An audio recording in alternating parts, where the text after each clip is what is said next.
Сәлеметсіздер ме, құрметті оқушылар? Бүгін біз 7-ші сынып алгебрасының 13-ші сабағын өтетін боламыз. Сабақтың тақырыбы бір мүше, бір мүшенің стандарт түрі. Жалпы, санды және әріпті көбейгіштер мен олардың дәрежелерінің көбейтіндісі бір мүше деп аталады. Мысал үшін, А тең 1-ге, Б тең болады 4-тен 1-ге, С тең болады 2-ге болғандағы минус 4а квадрат, b квадрат, с квадрат көбейтілген 6аның 4-ші дәрежесі көбейтілген с куб өрнегінің мәнін табуымыз керек.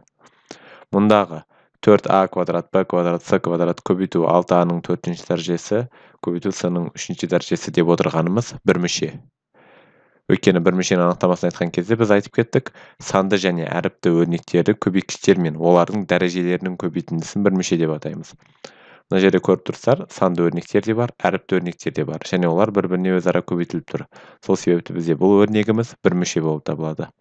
Ал енді бұл бір мүшенің мәнін табудың екі жолын қарастырайық. Бірінші жолы. Әрқайсының орнына сандарын қойып шығайық. -4 өзін жазып аламыз. Сосын бізде а квадрат деп тұр. А-ның мәні 1-ге тең, А-ның орнына 1-ді қоямыз. 1-дің квадраты көбейтілген. Б квадрат. Б-ның орнында бізде 4-тен 1 тұр. Сол себепті 4-тен 1-дің квадратын қоямыз.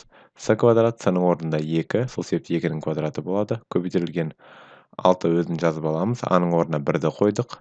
Және де С кубтың орнына 2-ның кубы деп өзгертіп жаздық. Өйткені С-ның мәні 2-ге тең болатын. Ал енді бұл дәреже көрсеткіштерін есептейтін болсақ, алдымен -4-тің өзін қайта жазып аламыз. 1-дің квадраты 1 болады. Ал 4-тен 1-ді квадраттайтын болсақ, 1-дің квадраты 1, 4-тің квадраты 16 болады. Сол кезде 4-тен 1-дің квадраты 16-дан 1-ге тең болады. Ал мұндағы 2-ның квадратын 4 деп жазып аламыз. Және де көбейту 6, көбейту 1, көбейту 8.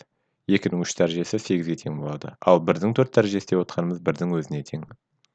Бұл амалдарды алдымен орындаудан алдын 4-ке 4-ті көбейтетін болсақ, яғни бұл жерде 16 болады. 4 пен 4-ті көбейтетін болсақ, бұл 16-ны бөлшектің бөліміндегі 16-мен қысқартып жіберуге болады.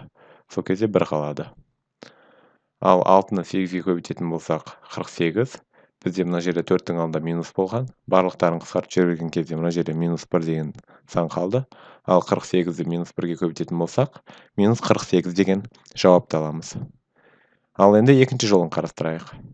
4а квадрат, b квадрат, с квадрат көбейтілген 6аның 4-ші дәрежесі көбейтілген с-ның кубы.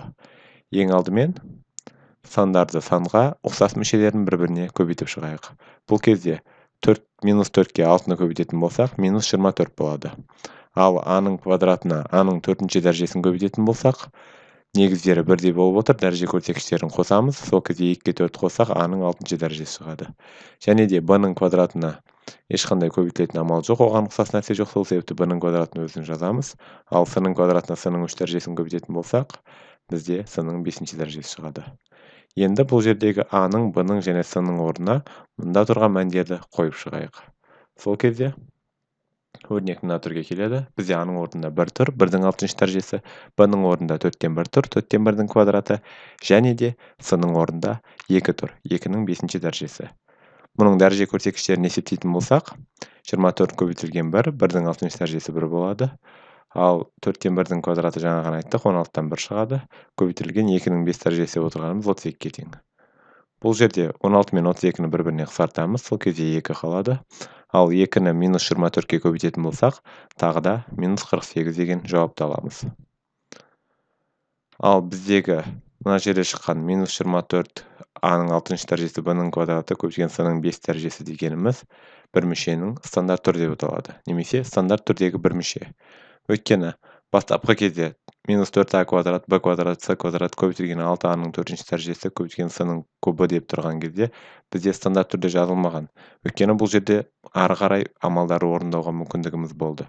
4-ке 6-ны көбейтіп, а-ның квадратына а-ның 4 дәрежесін көбейтіп деген сияқты амалдары орындауға болатын еді. Ал бұл амалдардың барлығын орындап болған соң, егер бір мүшеміз мынандай түрге келетін болса, ешқандай көбейтілетін мүшелері қалмайтын болса, мұндай түрді біз стандарт түрдегі бір мүше деп атаймыз. Және де стандарт түрде жазылған бір мүшенің алдындағы сан бізде бір мүшенің коэффициенті болады. Біздің мысалымызда бір мүшенің коэффициенті -24-ке тең. Немесе тағы да мынандай мысалдар қарастырайық. 9а-ның квадраты с деген бір мүше берілсін. Бұл жердегі бір мүшенің коэффициенті 9-ға тең. Немесе 4-тен 3x, бұл жерде де бір мүше берілген.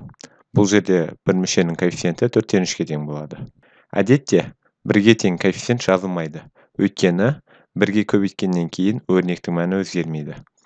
Сол себепті 1 көбейтілген a-ның квадраты b-ның 5-ші дәрежесі көбейтілген c деген бір мүшемізді 1-ді көбейту етіп жазбаймыз. Сол себепті бұны тек қана a квадрат b-ның 5 дәрежесі c деп жазылған жеткілікті. Мұндай бір мүшелердің коэффициентін біз 1-ге тең екенін есте сақтауымыз қажет. Егер коэффициент -1-ге тең болса, онда бір мүшенің алдында минус таңбасы қойылады.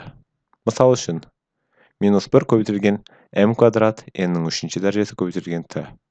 Бұл жерде -1-ді көбейтіп жазатын болсақ, -m квадрат n-ның 3-ші дәрежесі t болады. Егер қандай да бір мүше беріліп, оның алдында минус таңбасы тұратын болса, бұл кезде біз бір мүшенің коэффициентін -1-ге тең деп айтамыз. Бір мүшелердегі барлық айнымалылардың дәреже көрсеткіштерінің қосындысы бір мүшенің дәрежесі деп аталады. Мысалы, 18 көбейтілген a-ның 5 дәрежесі, b-ның 7-ші дәрежесі көбейтілген c дейік. Мұндағы айнымалы деп отырғандарымыз әріптермен берілген өрнектер. Бізде әріптердің орнына кез келген санды қоя аламыз, сол себепті бұларды айнымалылар деп атаймыз. Бұл жердегі әріпті өрнектің дәрежелерінің қосындысы бізге бір мүшенің дәрежесін береді. Олай болса, біз дәрежелердің қосындысын есептеп көрейік. Мұнда бастапқыда a-ның дәрежесі 5, b-ның дәрежесі 7 және c-ның дәрежесі жазылмаған. Егер дәреже көрсеткіші жазылмаған болса, біз білеміз оның бірінші дәрежесі екенін. Өйткені барлық айнымалылардың бірінші дәрежесі өзіне тең болады. Сол себепті біз бірінші дәрежесін көрсетпейміз. Бірақ дәреже көрсеткіштерін есептеген кезде бірінші дәрежені міндетті түрде ескереміз. Соған байланысты 5 қосу 7 қосу 1 деген амалды орындаймыз. Бұл кезде 13 шығады. Біздегі бір мүшенің дәрежесі демек 13-ке тең. Немесе, келесі мысалды қарастырайық. 4-тен 3 x y-тің 6-ші дәрежесі. Бұл жерде де x-тің дәрежесі 1-ге тең, ал y-тің дәрежесі 6-ға тең. Айнымалылардан x пен y қана бар. 1-ге 6-ны қосатын болсақ, бізде 7 деген жауапты аламыз. 125 бір мүшесінің дәрежесі 0-ге тең. Өйткені 125 санының айнымалысы жоқ. Айнымалы дегеніміз әріптер арқылы берілген өрнектер жоқ. Немесе 125-тен кейін көбейтілген кез келген айныманың 0-ші дәрежесі деп айта аламыз. Өйткені барлық санның немесе барлық айнымалылардың 0-ші дәрежесі 1-ге тең. Ал санды 1-ге көбейтсек, сол санның өзі шығатынын білеміз. Сол себепті 125 көбейтілген қандай да бір айнымалының 0-ші дәрежесі болса да, бізде 125 саны шығады. Сол себепті, егерде қандай да бір сан берілсе, онда бұндай бір мүшенің дәрежесін 0-ге тең деп айтамыз. Бірдей бір мүшелер және коэффициенттермен ерекшеленетін әріпті бөліктері ортақ бір мүшелер ұқсас бір мүшелер деп аталады. Мысал үшін, 7-ның x квадрат y куб t бір мүшесі, тағы да -15 көбейтілген x квадрат y куб көбейтілген t бір мүшесі, тағы да x квадрат y куб t бір мүшесін алайық. Бұл жерде бұл бір мүшелер бір-біріне өзара ұқсас бір мүшелер болып табылады. Өйткені, мына жерде қарап отыратын болсаңыз, тек қана коэффициенттері ғана өзгеше, ал бір мүшелердің әріптері де, дәрежелері де бір-біріне ұқсас. Сол себепті, бұл жердегі бір мүшелерді біз барлығын ұқсас бір мүшелер деп атай аламыз. Немесе 13-тен 5 x квадрат y куб t бір мүшесі. Бұл жерде де бізде коэффициенті бөлшекпен берілгенмен, ең маңыздысы бір мүше ұқсас. Сол себепті бұл 4 бір мүшелер өзара ұқсас бір мүшелер болып есептелінеді. Бір мүшелерді көбейту және дәрежеге шығаруды қарастырайық. 3a-ның 6-ші дәрежесі b квадрат c-ның 5-ші дәрежесі көбейтілген. 5a куб b куб c куб көбейтілген. -2a-ның 4-ші дәрежесі b квадрат.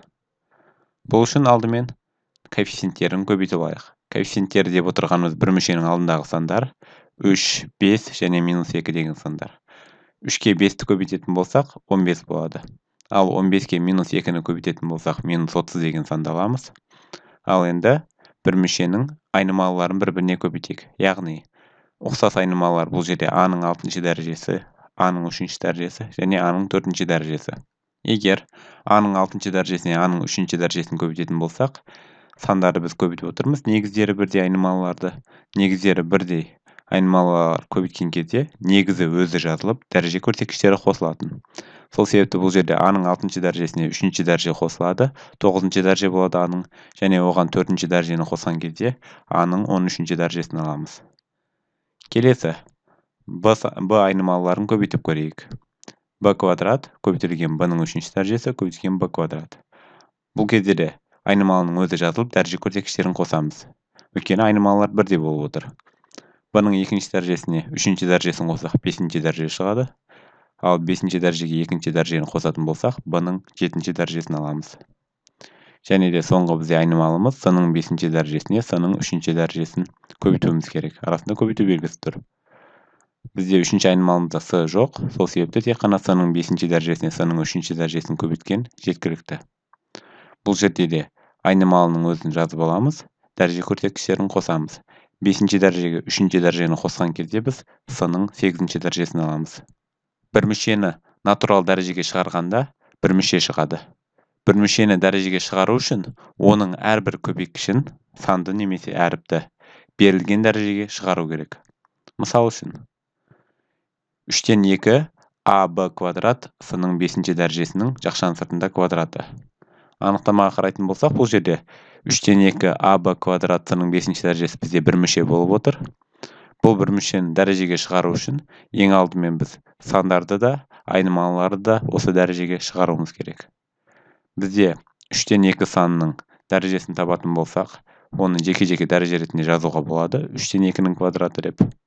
Және де қалған айнымалыларды көбейту арқылы жазып, оларды да осы дәрежеге шығара аламыз. Яғни a-ның жақшаның сыртында 2-ші дәрежесі болады, b квадраттың квадраты және s-ның 5-ші дәрежесінің жақшаның сыртында квадраты болады.